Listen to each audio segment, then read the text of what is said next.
Hey, welcome back.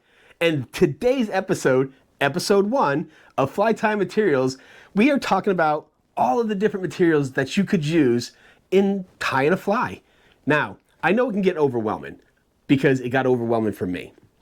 And my goal in this module 1 is to give a brief overview of what each of the different major materials are and what you use them for.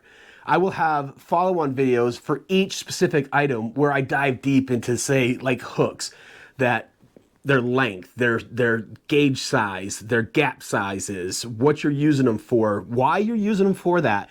And I'll have that for each of the 16 areas. But just today, I want to keep it brief and a little bit quicker just to get an idea of everything that you could be using or might want to add to your supply chain to start tying these flies. The first material we want to talk about, and it's the most essential material, are hooks. Hooks come in all different sizes, shapes. The eye of the hook is positioned differently where it's either parallel or perpendicular to the hook for different purposes. Sometimes they're angled down, sometimes they're straight out. You have hooks for wet flies, dry flies, streamer flies. As you can see here, these are bigger flies. And then I have here size 20. These things are tiny, but they're essential. These ones are very essential. But the two purposes of the hook is, one, the most obvious, it's what you use to hook the fish. And the second purpose of the hook is to tie all those materials onto the hook to create a fly that you can put out on the water, drift, and hopefully land a fish. So, again, stay tuned for the more in-depth video on hooks. Okay, the next thing we're talking about is thread. Now, thread can get just very overwhelming in itself because, well, before we get there, let's just talk about what thread does and what not. So basically, thread can be used, well, the first and main purpose is to tie all the materials to your fly. Something's got to help hold these materials down. But on top of that, you can use it to help make bodies, color it and make ribbon, like, not ribbon as much as segmentation on these flies and various things of that nature. So there's a lot to thread. Of course, initially, let's talk about colors. You can get some really vibrant colors, and then you can get your blacks, olives, browns, and you know, just your standard flats. It comes in various brands, Danville's, Uni, Semper Fly, and so on. And when you start getting into these different companies, you're getting into different numbers like aught or denier, and all that's telling you is the thickness of your thread. And that's important because if you're tying a little size 20 midge, you're not going to want a size 140 or 240 denier thread, which is super thick, because once you start wrapping, that's going to create a huge body. So it's important to understand the sizing of the thread, and then colors. Color's important. And we'll dive again deeper into that in another video.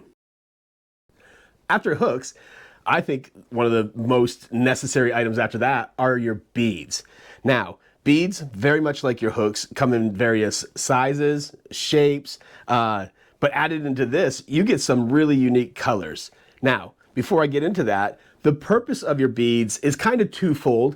One, you can put it on there to add like a head to your fly, and the other reason, depending what the bead is made out of material wise, you could use it as a weight as well. So let's just talk real quick on, you know, what some of these differences are. And of course you can see there's a bright orange, a brassy, even some pinks, but the materials these things come in could be glass, plastic, brass, or tungsten. Tungsten being a heavier bead that helps things sink. Then on top of that, you have your standard bead, which is just one with a little bit of a hole in there to allow the hook through. The next one is a slotted bead on one side just has that little hole to get in there, but on the back side there's a good slot.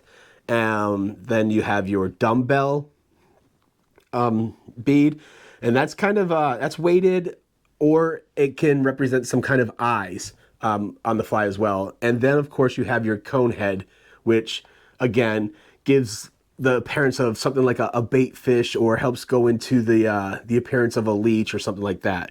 So again, numbers of colors, numbers of shapes, and materials that it's made from.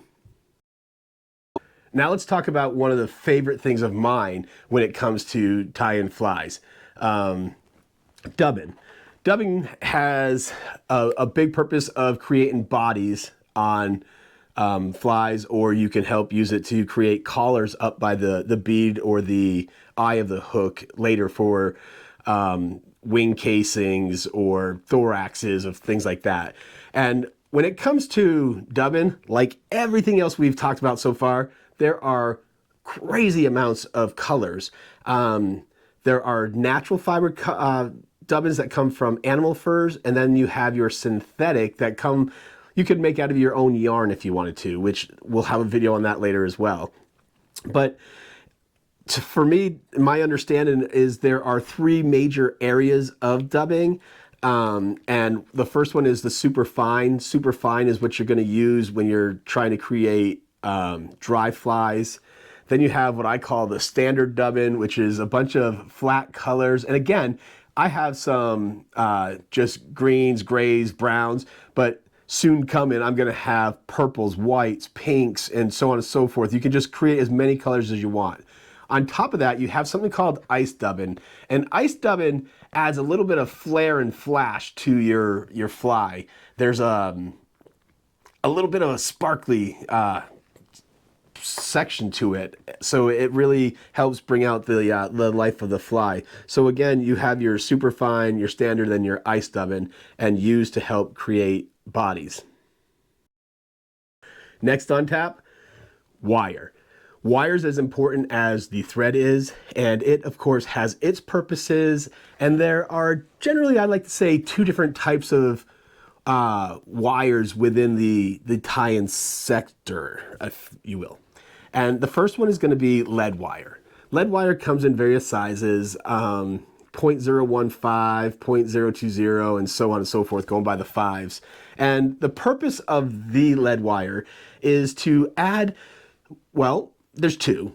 You can add the wire to build up the body immediately, but it's going to add weight to your fly. And that's the biggest purpose, is to add some weight without having to use either beads or BB shot on your fly line, or tippet rather. So that's the purpose of your lead wire. The next wire is thin wires, ultra wires. And here's some examples of these that I'm talking about. And as you can see, you get some silvers, some golds, copper, brass. You've got this nice pink, or I'm going to call it pink. It's fuchsia, but either way, the purpose of this wire is to help with ribbon around, to help create segmentation on your flies.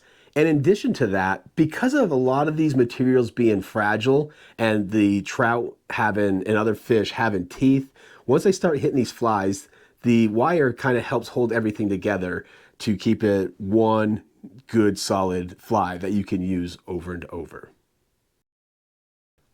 Now, this can get confusing, and this is where we're starting to talk about feathers and hackle.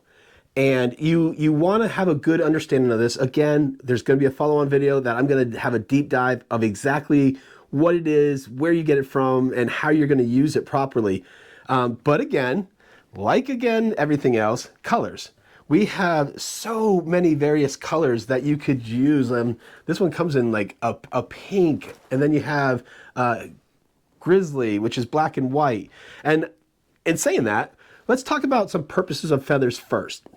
Some of the purposes are tails, wrapping the body, creating wing casings, creating wings, or a collar that you can wrap around up by the bead or the head of your fly. Now, it's important to understand that If you're talking about dry fly hackle, you're looking at harder fiber, stiffer fibers that come from roosters.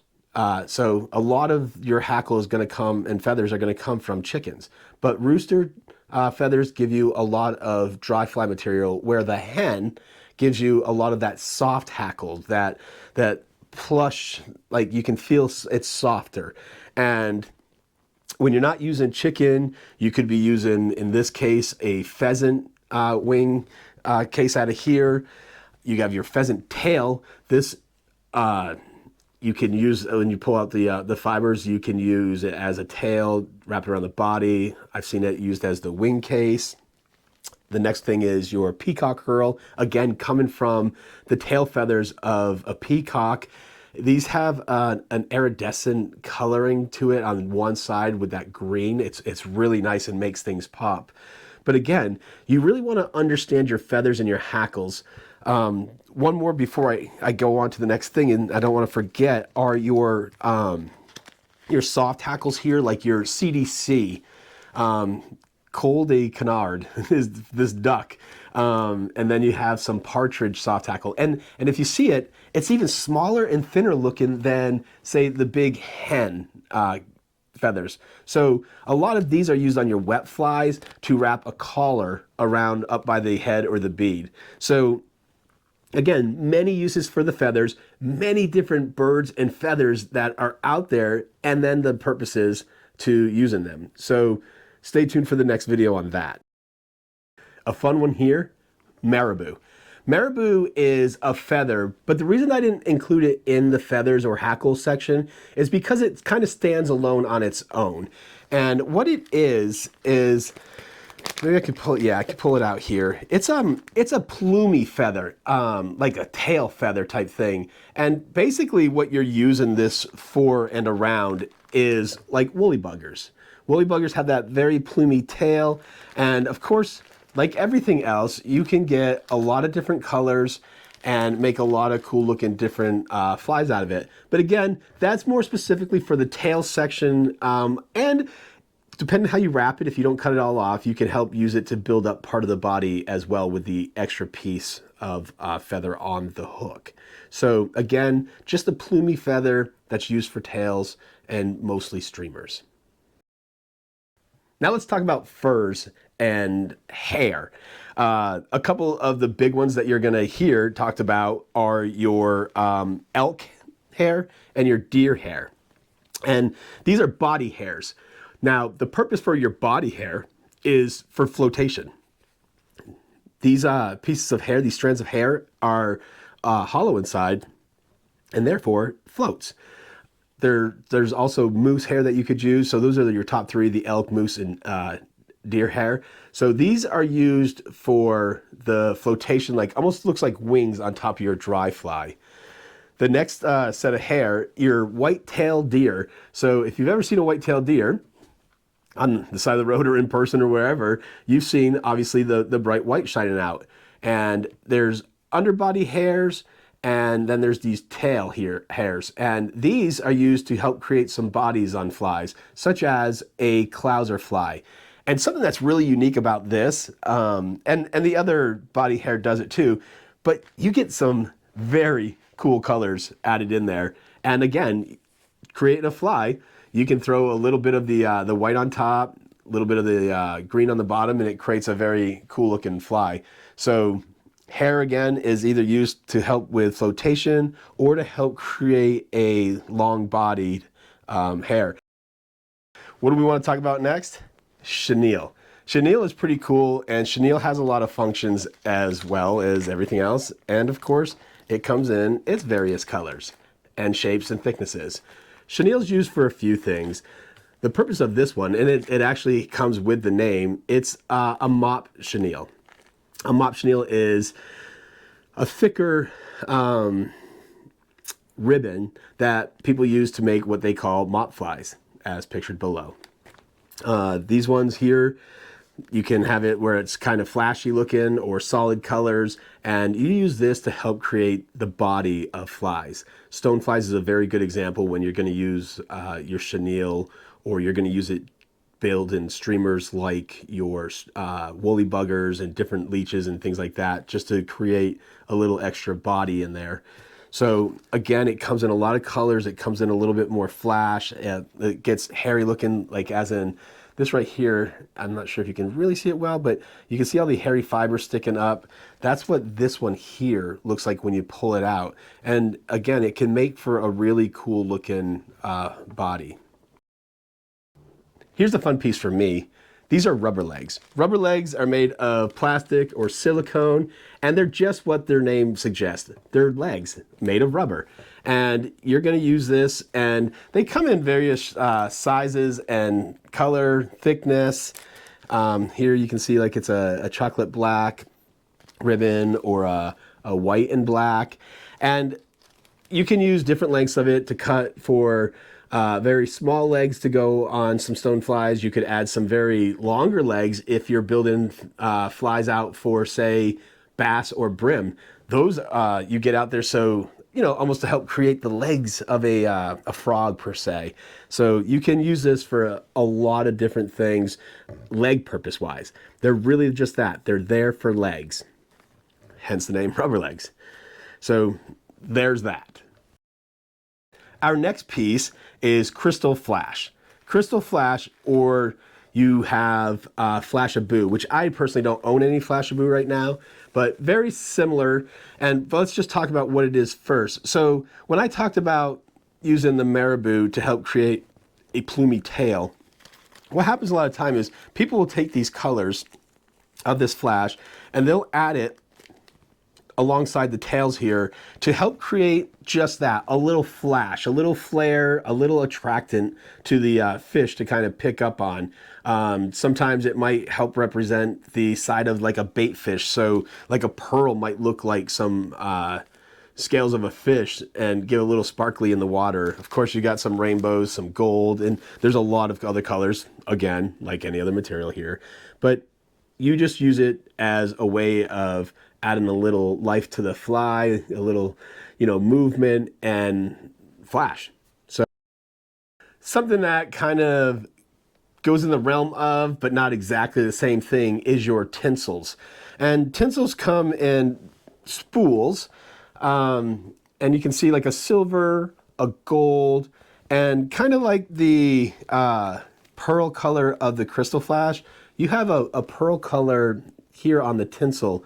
And a lot of this is used to help create either bodies or, more importantly, ribbon on there, kind of to give some segmentation and, again, a little bit of flare and flash to give a little attractance, something that kind of reflects off or sparkles off and just catches that fish's eye.